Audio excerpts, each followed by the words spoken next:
그건 50년 전 일이잖아요. 한국 간호사들은 천사라고 그랬잖아요. 천사.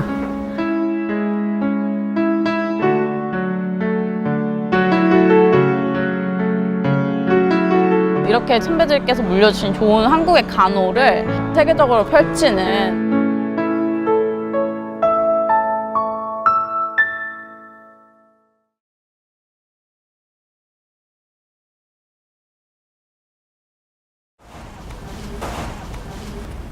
연세가 어떻게 되세요?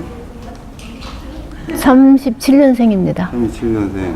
황병진이고 지금 현재 오스트리아 비엔나에 거주하고 있습니다. 언제 가셨고 언제 들어오신 거예요? 제가 66년에 갔다가 69년대에 왔어요. 3년. 66년에 여름에 왔어요. 그 당시 비행기 탄다는 자체가 굉장히 힘들었잖아요. 근데 어떻게 해서 이렇게 이영 만리 땅에 간다는 거에 선뜻 용기가 생겼는지. 우선 그 먼 나라에 간다는 그 꿈 하나로 다른 조건에 대해서는 하나도 생각을 안 했습니다. 왜냐하면은 동생이 셋이고 언니가 있었어요. 근데 저는 가야 되겠더라고요. 두렵진 않았나요? 그때만 해도 뭐 두렵다거나 그런 생각은 없고요. 나는 새로운 적에 관심이 많았었어요. 또 저희들이 가고 싶어서 저희들이 각자의 목적을 가지고 간 겁니다. 한국에서 가진 게 너무 없는 상태에서 와서 도전을 한다는 게 저한테는 피나는 노래였어요. 나는 당당한 우리 대한민국의 딸이다. 은사라고도 볼 수 있어요. 그 시간을 뒤돌아봤을 때 간호사로서의 어떤 32년을 되돌아본다면은 나에게 있어서 어떠한 인생이었을까요?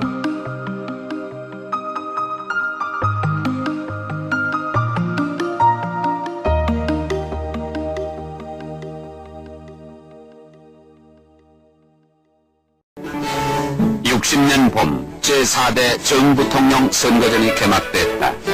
사회당 정권은 이 선거에서 투표용지 바꿔치기 등 투개표 과정에서 엄청난 부정을 저질렀다. 국민들의 분노가 하늘을 찌를 듯했고 경남 마산을 시작으로 국민들이 일제히 일어나 선거 부정을 규탄했다.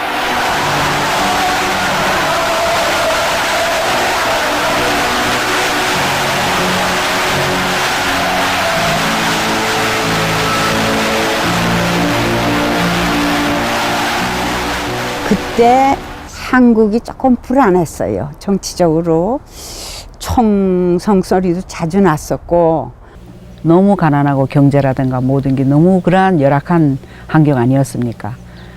해도 그래도 고등학교를 정도를 졸업을 하고 나도 취직을 할 데가 없었죠. 그때만 해도. 그래서 어떻게 할까. 근데 결혼 정년기가 됐죠. 23살, 24살이면. 그러니까 부모님들은 결혼이나 해라. 이제 그러한 시절이었어요. 다 시절이 우리나라가. 그리고 제가 이화대학을 또 졸업해서 연세대학 졸업하고 나 너싱 안 한다. 아주 우리 한국에서 우리들을 취급을 참 잘 안 했습니다. 그래서 제가 나는 이제 교사로 나가겠다 해서 이화대학 간호대학 생물학과, 그때는 사범대학이 있었어요. 생물학과가. 거기 가서 4년을 했어요. 그리고 취직을 하려니까 취직이 안 돼요. 경험이 없다고 취직을 안 시켜주더라고요. 그런데 거주해야 할 곳은 있어야 되고, 그러니까 간호대학에서 빨리 와서 일을 해라. 그러니까 그 짝으로 다시 가서 제가 다시 너싱으로 컴백했죠. 그러니까 사범대학 그 생물학과 한 것은 써먹지 못했어요. 근데 이제 그때는 사정이 다 어려웠잖아요. 그런데 저는 가야 되겠더라고요. 동생이 셋이고 언니가 있었어요. 언니도 결혼 안 했고. 그게 그때는 내가 경찰병원이나 저 보건소 근무할 때 한 달 월급까지면요, 남동생이 서울서 공부를 했는데 서울에다가 하숙을 시키려니까 제 한 달 월급이 그냥 다 들어가더라고요. 그러니까는 앞으로 그 밑에 동생이 또 둘이나 더 있고, 그러니까 이제 아버지한테 사랑을 받은 거를 이제 아버지가 안 계시니까 아버지 역할을 해야지 싶은 생각이 들어서 멀리 나가서 큰 넓은 세상에서 일도 많이 하고 배우기도 많이 배우려고 그 배운다는 열정이 컸던 거죠. 그때는 그게 하나의 열풍 같은 거였어요. 해외로 나간다 하는 그 생각 때문에 많이들 이제 뭐 남자분들은 어떤 사람들 브라질 나간다 뭐 한다 해가지고서 그 열풍들이 여기저기 많이 일어나고 이제 정부에서는 그 후부터 이제 독일 가는 문제 이런 문제들이 많이 나왔었습니다. 그때 그래서 나도 간다 그렇게 하고서 왔지요.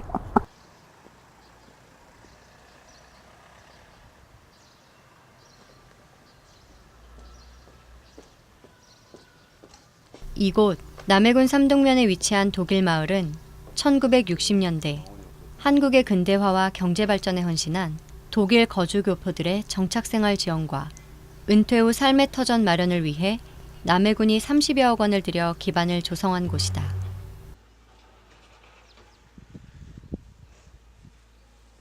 독일 마을은 1960년대 독일로 파독되었던 강부 간호사들이 있습니다. 이분들이 은퇴 후에 남은 여생을 고국에서 보내려고 귀국하려고 해도 마땅히 정착할 곳이 없어 그분들이 돌아오지 못하고 있다는 안타까운 사연을 우리 남해군에서 접하게 됐습니다.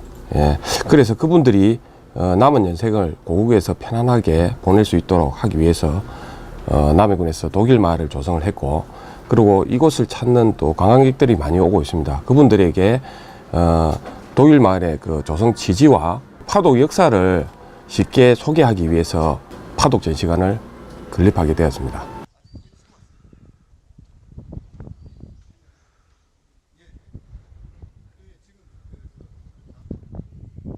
남해 독일 마을 입구에 자리 잡은 곳. 이걸 보면 이제 60년대, 70년대 희망을 찾아 독일로 떠났던 강부와 간호사들이 발자취를 한 발 한 발 우리가 이제 따라가면서 힘겨웠던 독일 생활 속에서 삶과 희망을 만납니다.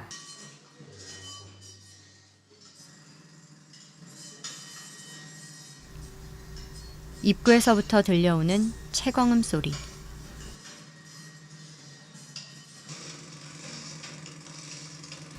마치 실제 탐광에 들어온 듯한 느낌을 받게 되는 이곳은 1960, 70년대 독일로 건너간 7,900여 명의 광부와 11,000여 명의 간호사들의 꿈과 애환을 기록하고 있는 전시관으로 2014년 6월 28일에 개관됐다.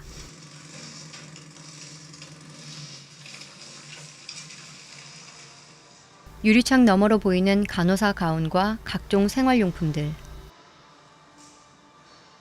또 다른 한편에 놓여진 광부들의 작업복과 채탄 도구들이 50여 년 전 역사 속으로 시간을 되돌린다.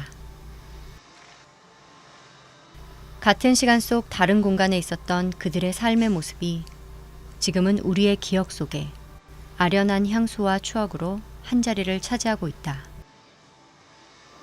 독일에서 30년을 살았는데도 한국이 그리웠다. 예, 그렇죠. 고향은 어쩔 수가 없죠, 그렇죠? 지하는 예. 많이 말들이 어렵더리네 진짜. 예, 지하 1000m에서 배웠다. 끝나지 않는 어둠은 없다는 것을.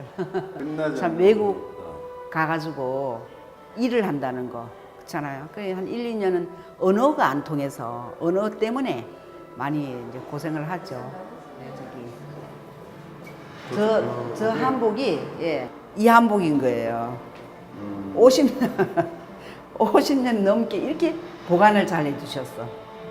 그러니까 66년도에 프랑크푸르트 공항에 내릴 때 입었던 6.1자씨가 입었던 한복을 이렇게 보관을 잘 해주신 거예요. 요 뭐 보선이며 저 복주머니며 똑같잖아요. 이분이 이제 우리 독일 마을에 사시는 분이에요. 지금도 사셔요. 그부터 여기서 이제 해설을 하고. 66년 갔을 때 어땠어요? 그때는요 우리 이수길 박사가 이렇게 개인 초청으로 갔어요. 이렇게 전세 비행기로 해서 뭐 몇백 명 가는데 껴간 게 아니고 그때 16명인가 몇 명 이렇게 개인 초청으로 가서 갈 때도 우리는 아주 초호화판으로 갔어요.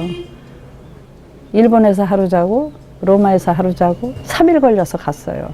그때 비행기 표 값이 우리가 가니까 월급이 400마르크였는데 3,000마르크였다고 그랬어요. 편도에. 우선 그 먼 나라에 간다는 그 꿈 하나로 다른 조건에 대해서는 하나도 생각을 안 했습니다. 왜냐하면은 저희 국민학교 선생님께서 독일은 그렇게 굉장히 부지런한 나라고 검소한 나라고 정직한 나라고 그렇다고 얘기를 많이 해주셔서 꼭 한번 가봐야겠다 생각했는데 기회가 온 겁니다. 66년도부터 우리 파독이 시작이 됐지만 66년도부터 정부 대 정부가 체결을 해서 갔습니다. 다 3년 계약이죠. 그래서 3년 계약으로 가서 한 1년은 저희가 언어가 안 통해서 참 뭐 오해 아닌 오해 참 그런 힘든 생활이었죠. 하지만 우리 간호사들은 다 20대니까 그때 한 1년만 지나면 아주 굿도이치를 하고 독일어 이해가 쉽습니다. 해서 이제 적응을 잘 했죠. 해서 우리가 아까도 봤지만 코리아 엔젤이라는 소리를 들어가면서 병원에서 일을 해줬습니다.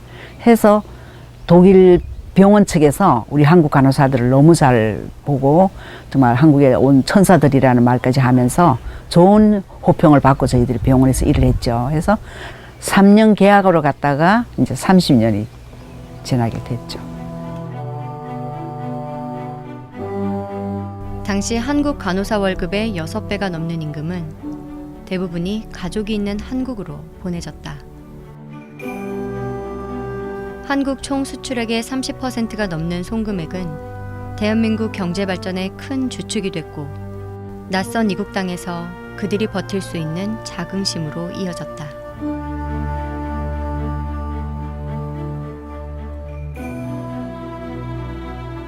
우리가 그 벌어들인 외화로 뭐 경부고속도로가 되고 좀 그 당시엔 저희는 몰랐거든요. 모르고 단 가족 부양하고 내가 외화를 벌어들인다.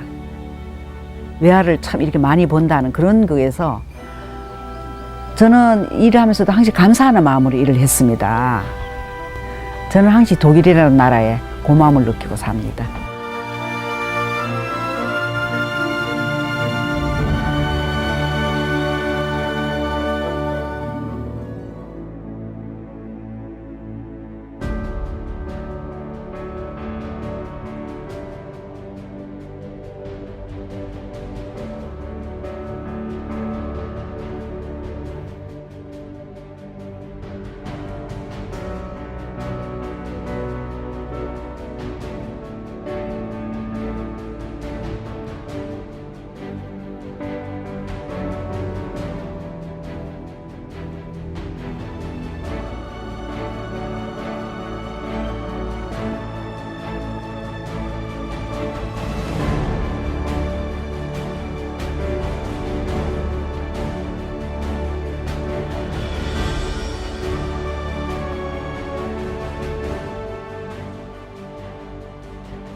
그 당시 이제 굉장히 어렵고 절실하고 실업자만 많고 그 당시에 이제 그 젊은이들이 외국에 가가지고 달러를 수출해가지고 거의 우리나라 송금을 해가지고 그것을 또 정부에서 공장을 짓고 해가지고 물건을 수출하는 그 어려운 시기에 고생을 많이 했다는 그걸 한번 감미롭게 한번 들어봅니다. 그때 상황을 생각해 봅니다. 저희 위에 계시던 분들이 다 힘들게 사셨고 그분들 덕분에 저희들이 잘 산다는 거 이야기는 들었었지만은 실제적인 이런 장면을 보고 그러니까 젊은 인력들이 가서 저희들을 위해서 이렇게 노력하시고 외화를 벌으시고 밑거름이 되셨다는 자체를 보니까 아 진짜 좀 눈물 날 것 같았습니다. 진짜 이 감명이 좀 깊었습니다. 우리 아버지가 좀 선견지명이 있으셨던 것 같아요. 앞으로는 여자고 남자고 기술을 배워야 된다. 그리고 고향에 머물 생각 말고 객지에 나가서 살 거를 생각해야 된다. 기술을 배우고. 근데 이제 그때는 간호고등 기술학교 과정이었는데 굉장히 들어가기가 힘들었어요. 저 들어갈 때만 해도 12대 1, 13대 1 이랬어요. 그러니까는 이제 지방에서 그래도 학교에서 공부 1, 2등 하는 사람이 갈 정도 됐지. 그렇게 힘들게 이제 학교를 갔고 과정을 마쳤고 그래서 이제 거기서 나올 때 조산원 자격, 간호원 자격, 또 양호교사, 초등학교 양호사 자격증이 3개였었어요. 그래서 제가 처음에는 양호교사로 시작을 했다가 이제 보건소에 이제 근무를 하는데 이 파독 간호원 이제 가게 이제 시작을 했는데 임상 경력이 있어야 된다고 하더라고. 그래 이제 서울로 경찰병원으로 다시 옮겨서 거기서 6개월 근무하고서 이제 독일을 가게 된 거죠. 근데 저희들이 갈 시대만 해도 너무 모든 게 가난하고 없고 그러한 시절이어서 그래도 미래지향 뭔가가 이 참 환경은 그리 안 돼도 머리는 이렇게 트여진 사람들이 갔을 거예요. 저 생각은 그렇습니다. 하고 가족 부양이라든가 저 자신을 위해서 그래 가서 참 유럽을 가보니 우리나라는 너무 정말 가난하고 그런 걸 절실히 느꼈죠. 그러한 생각으로 저희들이 좀 뭐라나 내가 좀 선구자 역할, 여성들의 선구자 역할을 하자.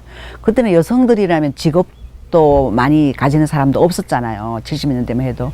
그러한 시절이었기 때문에 그래도 뭔가 머리가 트인 우리들이 좀 선구자 역할을 좀 하자. 독일에 간 건 파견이 아닙니다. 저희들이 개인적으로 옹모해서 거기에 저희 뽑혀서 또 저희들이 가고 싶어서 저희들이 각자의 목적을 가지고 간 겁니다. 멀리 나가서 큰 넓은 세상에서 일도 많이 하고 배우기도 많이 배우려고 그 배운다는 열정이 컸던 거죠. 그 독일에 가고 그랬던 분들은 정말 굉장히 진취적인 사람들이에요. 보통 진취적인 그런 생각을 갖고 있지 않은 사람들은 아마 그런 게 다 똑같이 다 누구에게나 오픈돼도 그거를 뭐 이렇게 눈여겨보지 않거나 아마 그랬을 텐데 그런 분들은 정말 굉장히 아주 남다른 그런 진취적인 사고들을 하고 계셨구나 하는 거를 느낄 수 있는데 좀 있다고 봐야죠. 용감성. 용감하지 않았더라면 그 당시에 유럽이라는 나라, 독일이라는 나라가 어딘지도 몰랐잖아요, 저희가. 막상 그냥 날아갔잖아요, 비행기도 그 당시에는 어지간한 사람 비행기도 탈 수가 없던 시절이었잖아요. 비행기를 타고 그때만 해도 우리가 알래스카로 날아갔습니다. 38시간을 비행기로 날아갔었습니다. 73년도만 해도. 가서 막상 독일 프랑크푸르트 공항에 내리고 나니 정말 아무도 없잖아요. 이제는 그래도 믿고 대한민국 행정을 믿고 저희가 가서 우리 이제 간호병원에서 온 사람들을 따라가서 병원으로 갔죠. 그렇게 가가지고 저는 사나토리움에 가가지고 너무 편했어요. 결핵 요양소. 그러니까는 환자들이 다 움직이는 환자고 자기 침상도 자기가 정돈할 정도의 환자. 식당 가서 밥 먹고. 그렇게 우리가 할 일은 뭐 검사하는 거. 그때도요 우리는 주사를 잘라가지고요 의사가 우리 얼굴 보고 처방 냈어요. 네가 혈관 주사 계속 놓을 수 있으면 그냥 주사 처방이 나가고 이제 더 이상 못 넣겠다고 혈관 없어서 안 되겠다고 그러면 약으로 돌렸어요. 그렇게 회진 가서 우리 얼굴 보고서 했으니까. 그만큼 믿었다는 거예요? 그 정도로. 그리고 책임감 있게 일을 하니까 말은 못해도 일은 잘하니까요.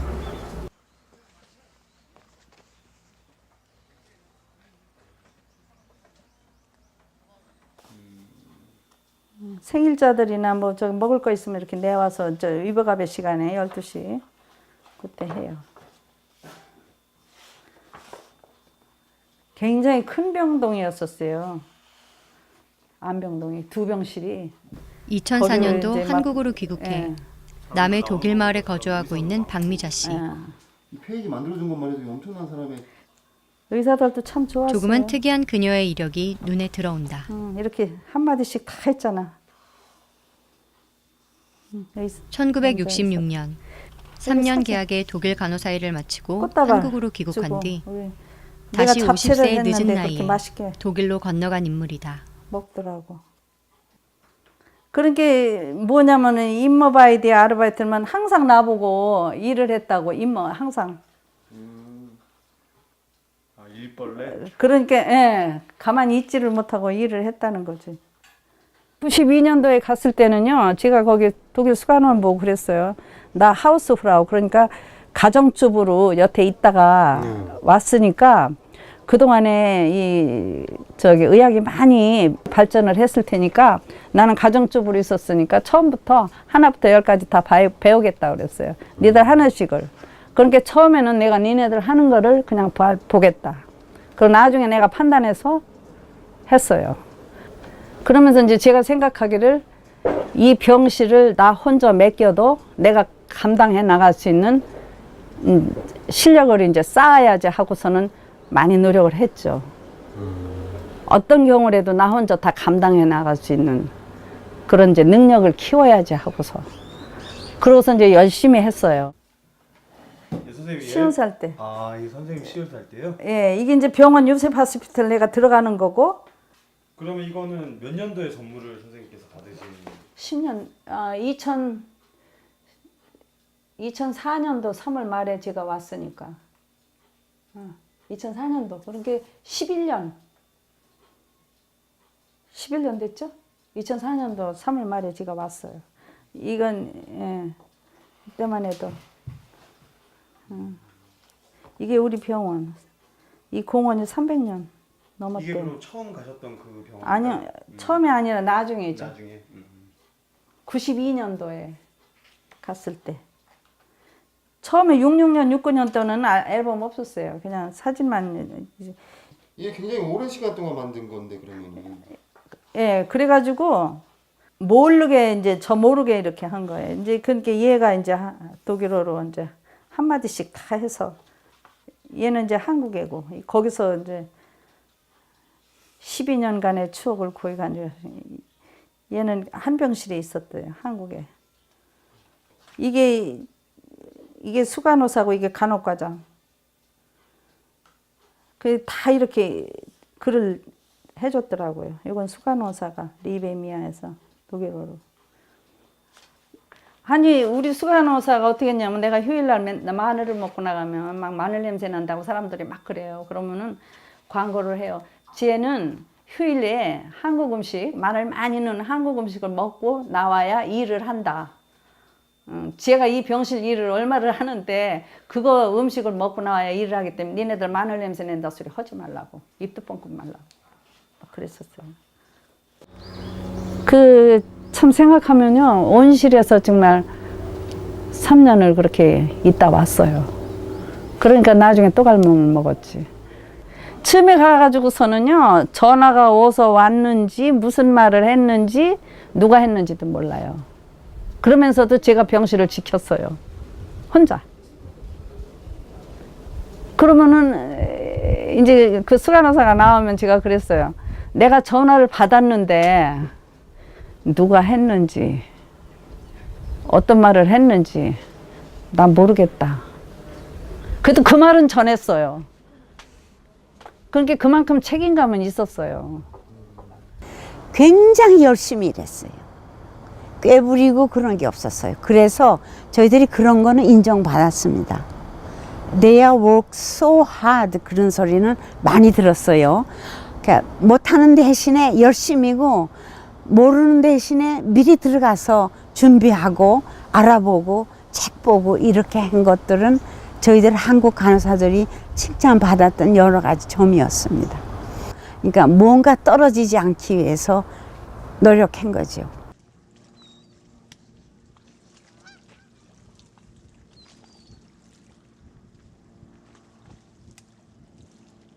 캐나다 정치 경제의 핵심인 토론토는 온타리오주의 주도로서 캐나다에서 가장 큰 도시다.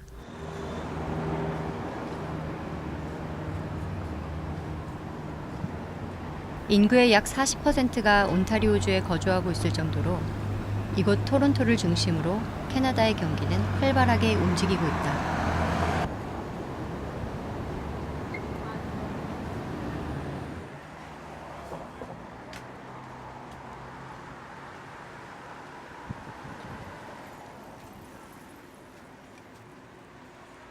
한인들 역시 이곳에서 한인타운을 중심으로 한 상권을 이루면서 이민사회에서의 위상을 드높이고 있다.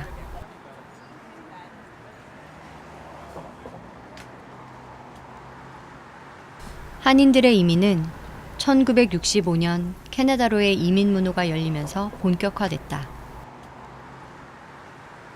대한민국 외교부가 발표한 자료에 따르면 2015년 현재 약 22만 명의 한인들이 캐나다에 거주하고 있는 것으로 집계됐다. 지금은 다양한 직업군에서 많은 한인들이 주류 사회로 진출하곤 있지만 1960년 중반만 해도 70여 명의 한인들이 전부인 한국인 불모지였다.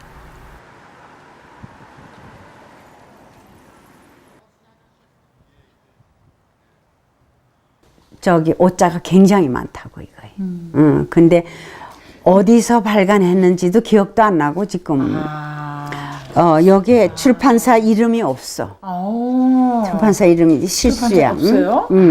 출판사 이름이 없고 이곳 역시 60, 70년대 한국을 떠나온 캐나다 한인 이민 1세대라고 불리우는 간호사들이 살고 있다.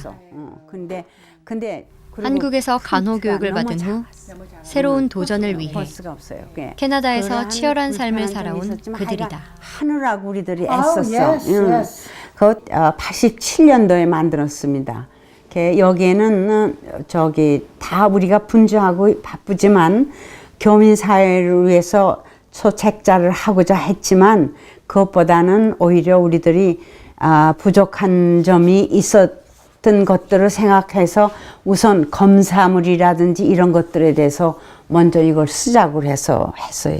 이거 우리 딸이 그린 거예요, 여기.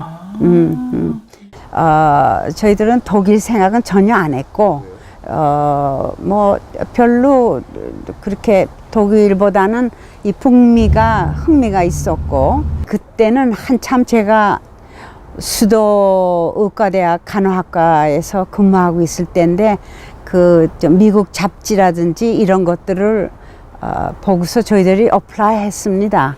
그랬더니 답이 오기를 오너라 그래가지고서 여기까지 보내줬어요. 그래서 우리는 취직이 다 돼서 왔어요.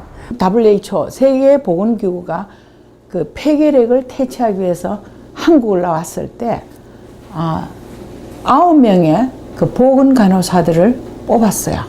그럴 때 저는 그때 졸업을 하고 간호학교를 졸업을 하고 Public Health Nursing 보건간호학을 공부하고 그리고 결핵관리 요원이라는 특수 교육을 받고 나 9명의 그 TB 퇴치 그 널스를 찾는다. 이랬을 때 제가 용기를 내고 거기 어플라이를 했어요. 그래서 거기서 일을 하는데 그게 전부 다 캐나다에서 온 미스 함프리라는 외국 보건간호사하고 외국 사람하고 일을 하게 됐고 그래서 그때 이 사람이 캐나다에서 온 분인데 나도 캐나다에 가서 일을 하고 싶다. 거기서 아주 결정적인 그 인센티브를 받게 된 거예요. 제일 처음에 오니까 그레이제이 너스라고 해서 RN이 아니에요. 그레이제이 너스라고 해서 360불 받았어요. 그리고 RN으로 인정되면서 370불 그때 월급이 그랬어요. 그런데 다 답답하고 영어도 잘 못하고 물론 학원에 조금 다녔지만 그거 가지고서 전문직에 일할 수가 없잖아요. 그래서 항상 주머니에는 단어, 의학 전문적으로 쓰는 거 그리고 노상 있고 애들하고 같이 커피 브레이크하고 하하 웃고 그러질 않고 꼭 조용한 데 가서 내가 15분, 20분을 내 시간으로 공부를 하고 그렇게 했었습니다. 그때는. 우리는 자갈밭에 와서 그 자갈을 깨고 페이브를 놓으려고 노력했던 과정에 엄청난 힘든 작업을 했지만 지금은 페이브가 다 깔려 있어요. 그래서 오는 분들이 그냥 페이브 깔린 데서 운전을 하고 가면 돼. 우리는 그 터프한 집차를 몰고 가야 되는 그런 형편에서 우리는 직무에 나가서 일을 했고 그래도 원체 한국 사람들이 강인하고 부지런하고 인내성이 있고 똑똑하고 했기 때문에 지금 이렇게 2세들이 왔을 때 우리가 좋은 병원에 좋은 시설에서 일을 할 수 있는 그 이미지가 있는 거예요. 선생님들은 이 전 세계에 그 씨앗을 뿌리고 계십니다. 모든 훌륭한 선생님들이 열심히 길을 닦으시고 그 길을 보면서 저희들이 꿈을 꾸고 앞으로의 비전을 향해 가고 있습니다. 독일과 뭐 미국이나 여러 군데 우리 선배 간호사들이 그런 역할을 잘 해놓으셨기 때문에 그분들에 의해서 한국 간호를 안정적으로 아주 좋은 이미지를 심어놨기 때문에 굉장히 성실하게 열심히 발전하고 있는 나라 중에 하나다. 한국은. 지금 젊은이들도 그럴 거예요. 외국 나가 있으면 다 애국자라 합니다. 애국가만 들어도 눈물이 나와요. 그러한 대한민국의 딸들이라는 걸 자부심을 가지고 당당하게 떳떳하게 그 나라의 풍습과 문화에 하루라도 빨리 익히고 산다면 어느 나라에 어느 곳에 가더라도 대한민국의 떳떳한 딸로 국제간호사가 될 것으로 저는 생각합니다. 네.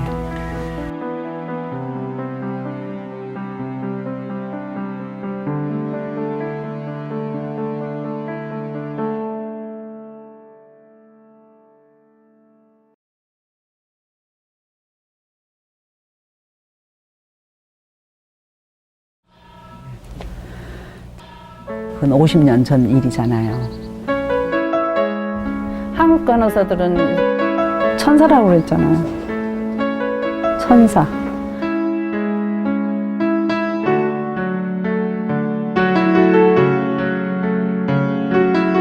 이렇게 선배들께서 물려주신 좋은 한국의 간호를 세계적으로 펼치는